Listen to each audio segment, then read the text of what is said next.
সাহারি খাওয়া এটা রমজানের একটা আমল। আপনি সারা বছর লাঞ্চ করেন, ডিনার করেন, দুপুরের খানা খান, রাতের খানা খান, সকালে ব্রেকফাস্ট নাস্তা করেন, কিন্তু এর কোনোটা ইবাদত হয় না, এর কারণে আপনি সওয়াব পাবেন না। কিন্তু রমজান মাসে ভোর রাতে ঘুম থেকে উঠে যে আপনি খাবার খাবেন, এই খাবার খাওয়ার জন্য যে উঠলেন এবং খাইলেন, এর কারণে আপনার অ্যাকাউন্টে আপনার আমলনামা আল্লাহ তাআলা সওয়াব জমা করে দিবেন, আপনি রিওয়ার্ড পাবেন, বিনিময় পাবেন। কেন?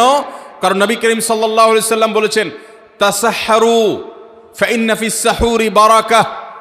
তোমরা সাহারির খাবার খাবে ভোর রাতে, রোজার মাসে রোজা রাখতে গিয়ে সাহারির খাবার খাবে। কেন? কারণ সাহারির যে খানা, এই খানাতে আল্লাহ তাআলা বরকত রেখেছেন। এই খানা খাইলে তার জন্য আমাদের স্পিরিচুয়াল, আধ্যাত্মিক বিভিন্ন রকমের উপকারিতা আল্লাহ তাআলা এর মধ্যে নিহিত রেখেছেন। এর মধ্যে খাদ্য শক্তি আছে, আমাদের এনার্জি হবে শরীরে, রোজা রাখতে সহজ হবে। এর পাশাপাশি সাহারির খাবারে আলাদা একটা বরকত আছে,